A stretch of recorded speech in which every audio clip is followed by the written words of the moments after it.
Hello friends, જય માતાજી. આજે અમે બનાવીશું ગ્રીન પાઉંભાજી, જે શિયાળામાં મળતા લીલા શાકભાજીથી બનાવીશું, જેનો ટેસ્ટ લાલ પાઉંભાજી કરતાં પણ વધારે સારો આવે છે, જે ખાવામાં હેલ્ધી તો છે જ અને નાના બાળકોને પણ બહુ જ ભાવે છે. તો ચાલો શરૂ કરીએ ગ્રીન પાઉંભાજી. ગ્રીન ભાજી બનાવવા માટે આપણે સૌપ્રથમ પહેલાં ફ્લાવર, કોબી અને બટેકાને બાફી લઈશું કુકરમાં. આને આપણે 2 સીટી વગાડવાની છે. આપણે આની અંદર 2 ગ્લાસ પાણી નાખ્યું છે અને અડધી ચમચી જેટલું મીઠું એડ કરી દઈશું.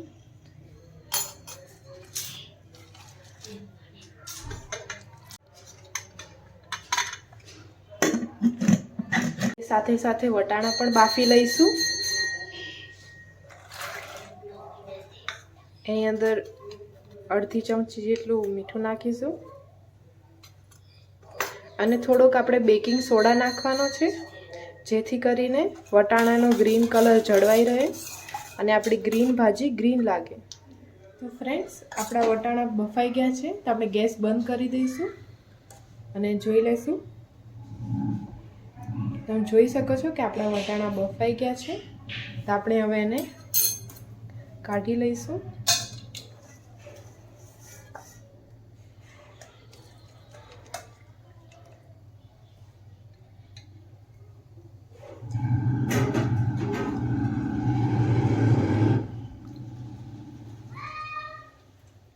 કુકરમાં આપણી 2 વિસલ વાગી ગઈ છે. આપણે ચેક કરી લઈશું કે આપણું શાક બફાઈ ગયું છે કે નહીં.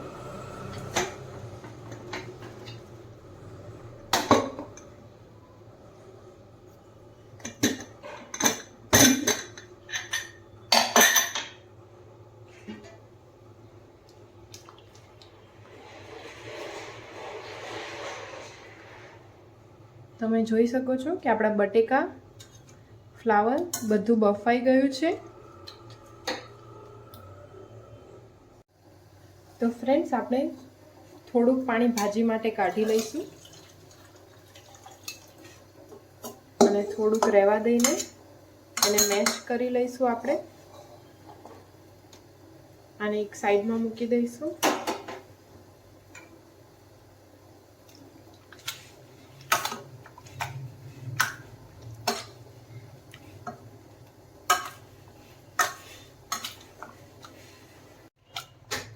આ સરખી રીતે આપણું હવે આ મેશ થઈ ગયું છે. ગ્રીન પાઉંભાજી બનાવવા માટે આપણને શું ઇન્ગ્રેડિયન્ટ્સ જોઈશે આપણે જોઈ લઈએ.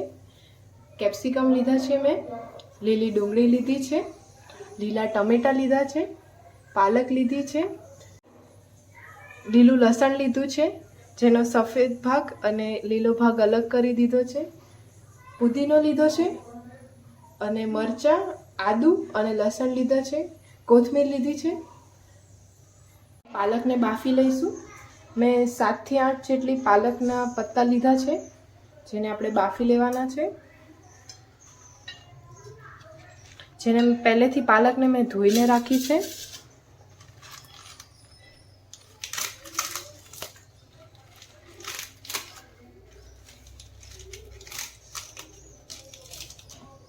પાલક આપણે બાફવા મૂકી દીધી છે. તેની અંદર આપણે થોડુંક મીઠું અને થોડીક ખાંડ એડ કરીશું. આનાથી ફ્રેન્ડ્સ આપણી પાલક ગ્રીન રહે છે અને ભાજીમાં પાલકનો વધારે ટેસ્ટ આવતો નથી, જેથી કરીને આપણી ભાજી ટેસ્ટી લાગે છે. તો આપણે એને થોડીક વાર પાલકને બફાવા દઈશું. આપણે હવે આદુ, મરચાં, લસણની પેસ્ટ બનાવી દઈશું. મેં 7 થી 8 જેટલા મરચાં લીધા છે, 2 ટુકડા આદુના લીધા છે અને 10 થી 12 જેટલી લસણની કળી લીધી છે.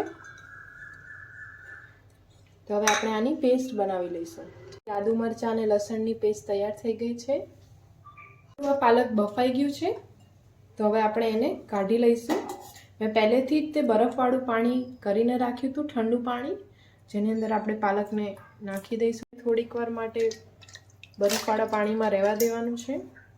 હવે પાલક, લસણ અને પુદીનાની પેસ્ટ તૈયાર કરીશું. તેની અંદર થોડી કોથમીર પણ એડ કરીશું. આપણે આની ગ્રીન પેસ્ટ બનાવવાની છે ગ્રીન ભાજી માટે. કોથમીર એડ કરીશું આપણે અને આની હવે આપણે ગ્રીન પેસ્ટ રેડી કરીશું. કે આપણે આ ગ્રીન પેસ્ટ રેડી થઈ ગઈ છે. લઈશું અને સ્ટવ ઓન કરી દઈશું.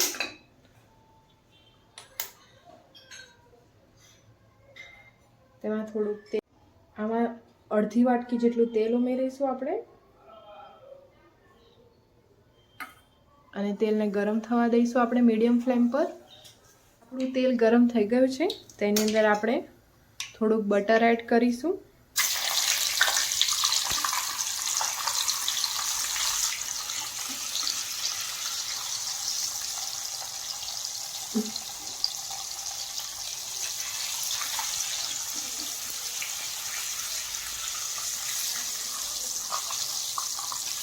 બટર ગરમ થઈ જાય એટલે આની અંદર આપણે થોડીક હિંગ એડ કરીશું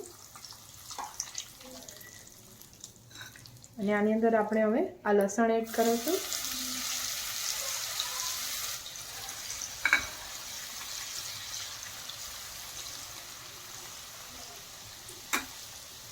હવે આપણે આની અંદર જે આદુ મરચાંની પેસ્ટ કરી હતી, આદુ મરચાં અને લસણની, તે એડ કરી દઈશું.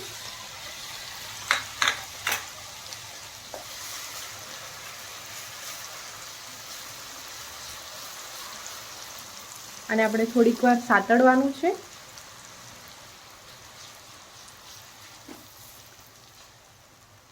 લીલા મરચાં ને આદુની પેસ્ટ એટલે નાખી છે કે આપણે તીખાશ માટે લાલ મરચું વધારે નાખવાનું નથી અને આપણી ગ્રીન પાવભાજી ગ્રીન રહે તે માટે તીખાશ માટે ગ્રીન મરચાં નાખ્યા છે. એકવાર લસણ સાતળ્યા બાદ થોડીક લીલી ડુંગળી એડ કરીશું જે પહેલેથી ધોઈને રાખી હતી.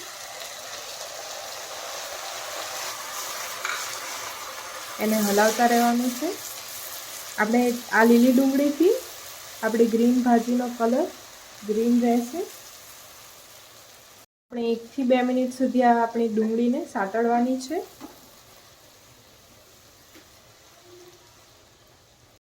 હવે ડુંગળી થોડીક વાર સાતળ્યા બાદ તેની અંદર જે આપણા લીલા ટમેટા છે તે એડ કરીશું. ફ્રેન્ડ્સ, આપણે આની અંદર લીલા ટમેટાનો યુઝ એટલે કરે છે કે આપણે ગ્રીન ભાજી બનાવી રહ્યા છીએ. લાલ ટમેટાથી ભાજીનો કલર ચેન્જ થઈ જાય તે માટે થઈને આપણે લીલા ટમેટાનો યુઝ કર્યો છે. ટમેટા 1-2 મિનિટ સાતળ્યા બાદ એની અંદર આપણે કેપ્સિકમ એડ કરી દઈશું.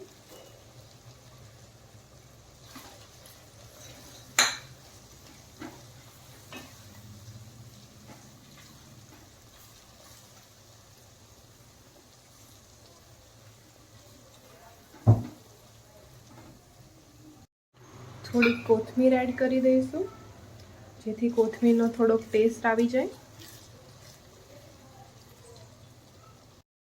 લો ફ્લેમ પર આને ચડવા દઈશું. ટમેટાને અને ડુંગળીને બંધ કરીને આ ટમેટા ડુંગળીને ચડવા દઈશું લો ફ્લેમ પર.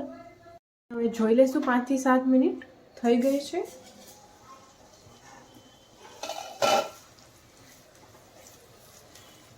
આપણે ડુંગળી, કેપ્સિકમ અને ટમેટા ચડી ગયા છે. તો હવે આપણે એની અંદર આ જે બટેકા અને કોબીને બાફીને રાખ્યા હતા તે આની અંદર એડ કરી દઈશું.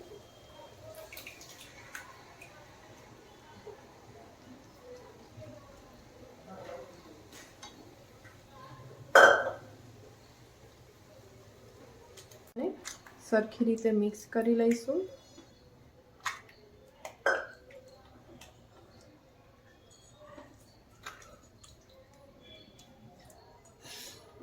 ને આપણે મીડિયમ ફ્લેમ પર આને ચડવા દઈશું થોડીક વાર.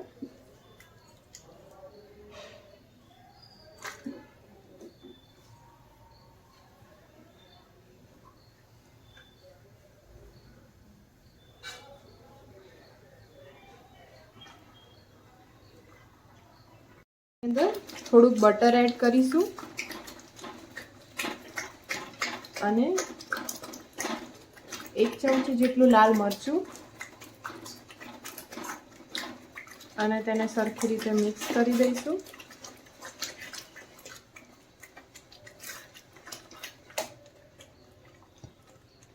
એની અંદર ગ્રીન પેસ્ટ એડ કરી દઈશું જેથી આપણી ભાજી ગ્રીન થઈ જશે.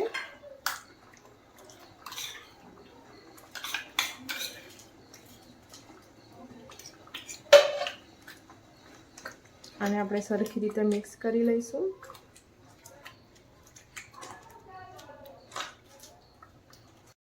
પેસ્ટ મિક્સ કર્યા બાદ તમે જોઈ શકો છો કે આપણી આ ભાજી ગ્રીન થઈ ગઈ છે. હવે આપણે એની અંદર વટાણા એડ કરી દઈશું. 1.5 ચમચી જેટલો પાવભાજી ગરમ મસાલો નાખીશું.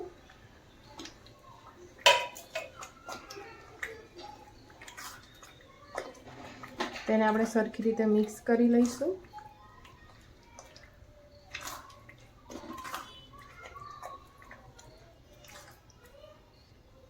એની અંદર પાણી એડ કરી દઈશું, જે બાફેલું પાણી હતું અને જે આપણે ગ્રીન પેસ્ટ રેડી કરી હતી એનું જે થોડુંક પાણી એ આની અંદર નાખી દઈશું.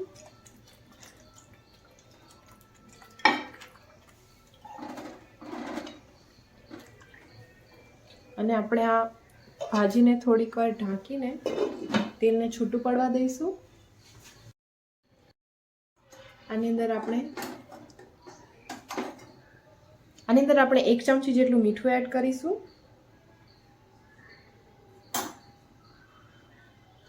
મીઠું તમે તમારા સ્વાદ મુજબ લઈ શકો છો.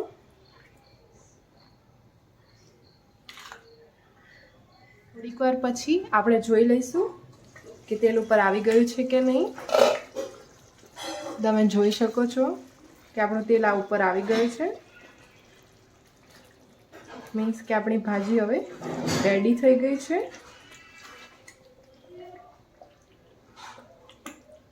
આપણે એને સરખી રીતે હલાવી લઈશું.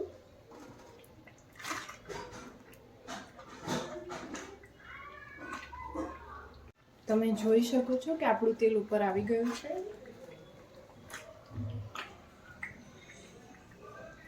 તો ફ્રેન્ડ્સ, આપણે હવે ગેસ સ્ટવ બંધ કરી દઈશું અને તેની અંદર એક મોટું લીંબુ નીચોવી દઈશું.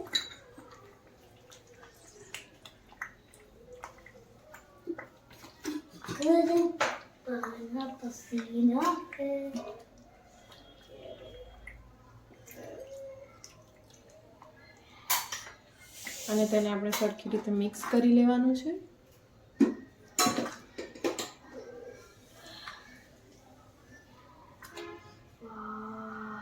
ભાજીને કોથમીરથી ગાર્નિશ કરી દઈશું.